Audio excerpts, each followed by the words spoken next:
from the library and I got 3 books that I wasn't necessarily expecting to pick up. You might have noticed that the library looked a little bit different this time, and that is because we did go to a different library. In Australia, our libraries, you sort of get like a library card for a council area that you live in usually.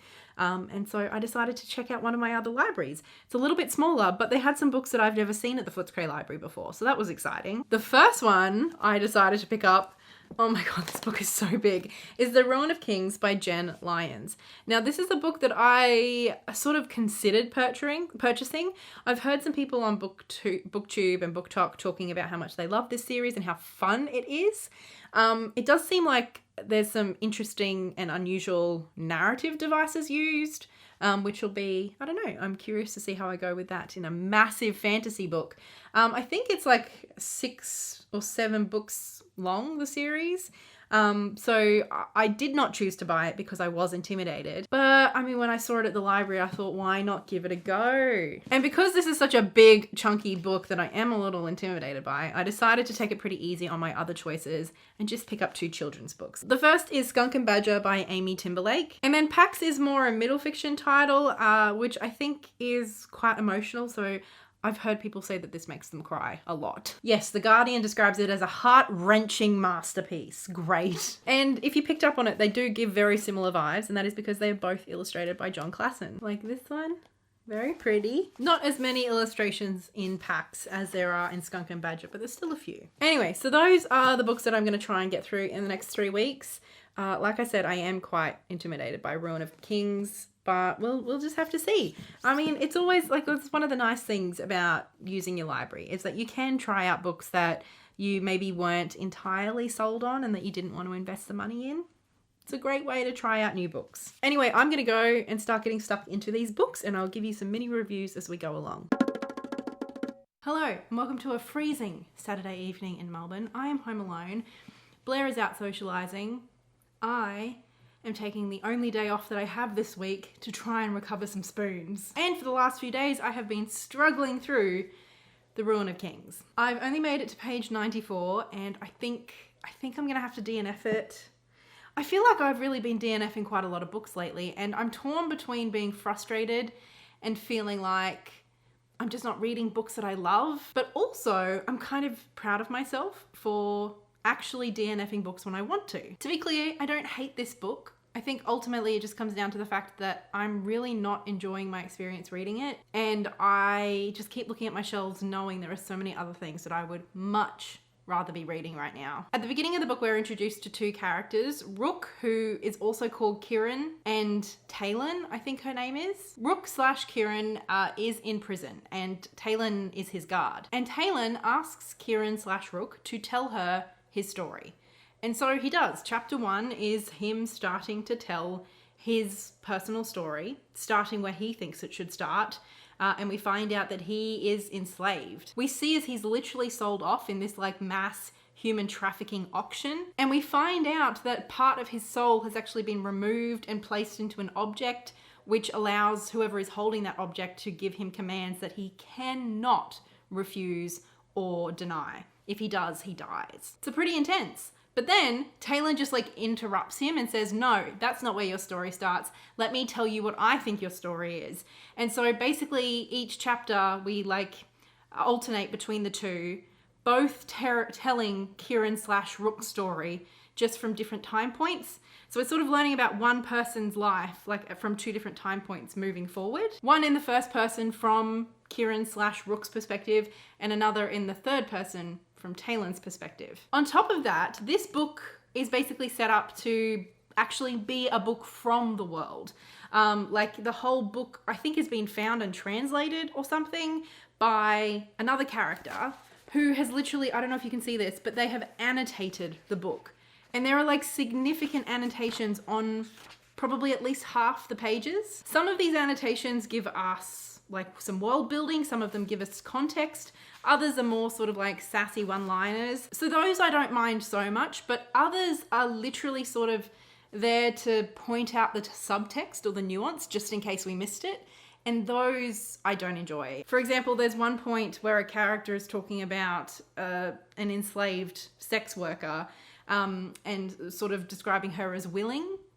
And just in case we missed it, the person who's writing the footnotes tells us, like, you know, how willing can someone who is enslaved really be? And I don't know, I just personally don't really like that. To me, that felt like the person writing the footnotes is sort of overstepping and like just making sure that I'm interpreting the book correctly, or at the very least how they think I should be interpreting it. And some of that just felt really unnecessary. So I suppose at this point I'm on page 94 and I'm just really feeling like this book is needlessly convoluted.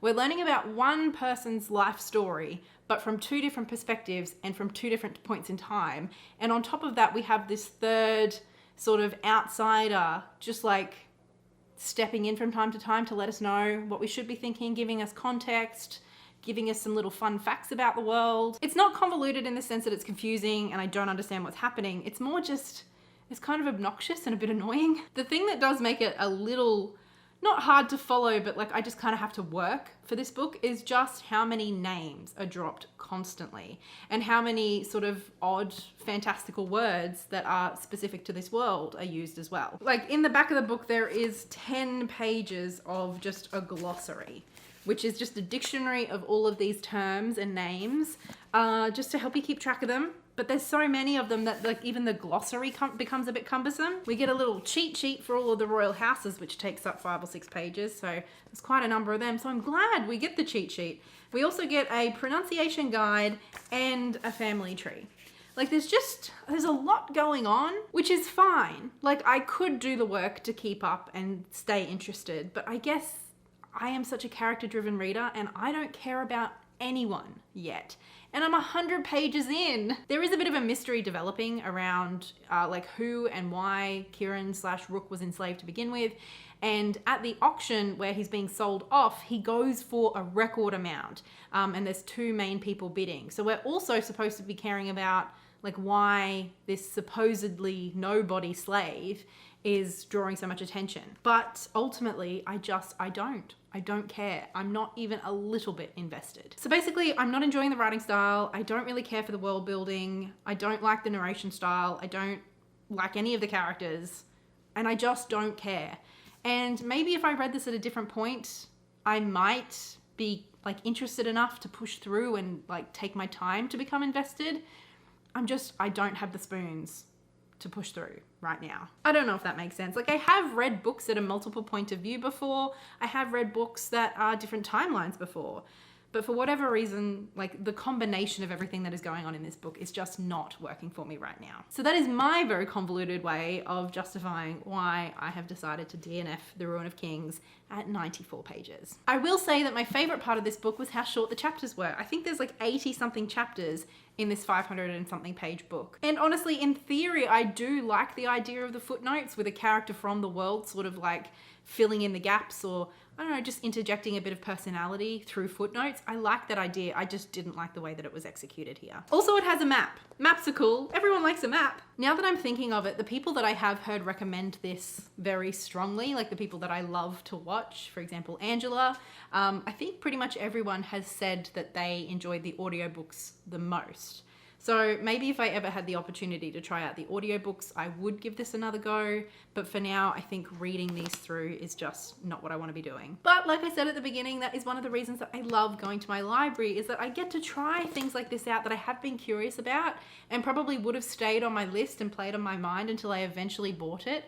I get to try it out pretty risk-free. And even if I end up finding out that it's not for me and that I don't want to finish it, like I haven't really lost anything other than a couple of reading days. I am still new to this world of fantasy, so I'm still sort of figuring out what I do and don't like. But for now, I can cross off the Chorus of Dragons, I think the series is called, off my list. Anyway, Harry is keeping me company tonight, and I think I might get stuck into packs next. Oh, is that a good pat? Yeah, you sound happy. I have another late night check-in for you. I've had a shower, I'm all cozy, I'm ready for bed. But first, I wanted to tell you about these 2 books because I finished both of them today. Firstly, I read Pax, and I have to be honest, I did not like this book. I really thought I would. I feel like this is such a whiny vlog. I'm not really liking any of these books, am I? In this story, we're introduced to a boy named Peter and his pet fox, Pax. He basically rescued Pax when he was only 2 or 3 weeks old, so he's raised Pax from a baby, and they're very, very close and they adore each other. But right at the beginning of the book, we find out that a war is coming and that Peter's father is having to go off to war. So he is dropping Peter off at his father's house, like Peter's grandfather's house, to stay while he goes off to war. And on the trip there, he has basically told Peter that he needs to get rid of Pax. And so our very first introduction is Pax sort of knowing something's not quite right, but then when Peter throws his favourite toy out the car door of the parked car into the forest, he runs after it to get it, and the car drives away without him. From there we see Pax very confused and then like kind of waiting for Peter to return and then trying to figure out how to survive on his own in the wild. Every other chapter we're following Peter's perspective, and he very quickly decides that he's made a big mistake and he needs to go off and try and find Pax. It's like a several 100-mile trip that he's trying to take on foot, and he ends up injured, and some like lady basically who lives like in the middle of the woods by herself basically helps him out for a while. Her name is Vola, and honestly she was by far the most interesting and my favourite character. Peter and Pax are sweet, there's nothing wrong with them, but to me this just reminded me so much of The Fox and the Hound, except much less compelling. I don't know where The Fox and the Hound comes from, if it's based on something. I just remember watching it as a kid and loving it. In this, it just like Peter and Pax obviously have a very close relationship, and like you're definitely rooting for Peter to find Pax again, but I don't know, it just didn't have that emotional heart that I was expecting it to. A lot of this book feels like it's very anti-war, but I don't know, there was something about it that just I didn't really feel very situated in it. It wasn't clear if this was the past and it was World War II or maybe World War I. It wasn't clear if it was the future for some other war. It wasn't clear if it was none, if it was like a fantastical alternate reality. And I think it was aiming for timeless and classic. And so it left out all of the details and the specifics of the war, but in so doing, it also made it hard to really care about what was going on so much. Also, the ending was very, very quick and I felt anticlimactic. It ended ultimately the way that I thought it would, and I even hoped it would, but the way that it all wrapped up, yeah, it was just very quick, and I felt like it could have had a lot more emotional impact than it did. Also, I mean, it was like a 250-page book, but it felt very repetitive. I don't know, I'm tired of complaining. I just didn't really like this book. I was expecting to, and I didn't. And reading through the reviews on GoodReads and from what I've heard other people talk about, I feel like this book either hits you hard or doesn't hit you at all. And I fall into the second category. And then finally we've got Skunk and Badger, which was my favourite book of the vlog. I did quite like this. I won't say that I loved it, but I mean, it's got some beautiful illustrations and it's quite cute. In this story, we meet Badger, who is living in this brownstone, and he's a rock expert and he loves like investigating and discovering rocks and doing little sciencey things with his rocks. Then one day a skunk shows up on his doorstep, and clearly the skunk thinks that he is moving in and like that Badger should know about it, but Badger has no idea. Turns out there were some letters from his aunt that Badger hadn't been opening, and like she had told him that Skunk was coming. And Badger's just not really happy about having a new housemate. So basically Badger's a grumpy old guy who isn't really happy about someone coming in and messing up his routine and his personal space. Skunk is the carefree, happy kind of character who like really just needs a home and, you know, has the potential to be quite a good friend if only Badger would loosen up a little bit and just accept the situation. So this was that classic kind of junior fiction that's funny and charming with some great unlikely friends as our main characters. I can't say that this is like a new favourite book for me, but I did enjoy it, which is definitely an improvement from the last 2 books. So I'm done with my library books. Obviously not the most successful library trip I've ever had, but I mean, both of these 2 books we do sell at work, so even though I didn't like Pax, it will be useful for me to have read it so that I can hand sell it better. And same with Skunk and Badger. This is definitely a book that I can see myself recommending to people at work. And then Ruin of Kings. Obviously I always go into any book hoping to like it, but this was a book that I wasn't 100% sure if I would, and that is why I chose not to purchase it. So I'm glad that I kind of got to scratch the itch and find out that this is not for me, at least at this point in my reading life. There are definitely elements of this that I would like to explore again in future, just done in a different way. In so many ways, I feel like it was the characters and their characterization that just didn't draw me in, and being such a character-centered reader, that was really a big deal. But I actually quite like the idea of the footnotes and kind of having this outside perspective, a character within the world, like almost speaking to us about you know, the story and giving us some context. I do like that idea. But as I said, as a package and the rest of this just wasn't quite what I needed right now. Thanks so much for hanging out with me in this reading vlog. I hope you enjoyed your time, even though it was overall fairly negative. And especially big thank you goes to my wonderful patrons over on Patreon, and especially big thank you goes to Livia, Lynette Brown, and Marie. I'd love to hear in the comments below if you have read any of these books and what you thought. I'm sure there must be plenty of people who disagree with me on these ones, but I would love to talk to you in the comments below, and I will see you again in the next video. Until then, happy reading. Bye!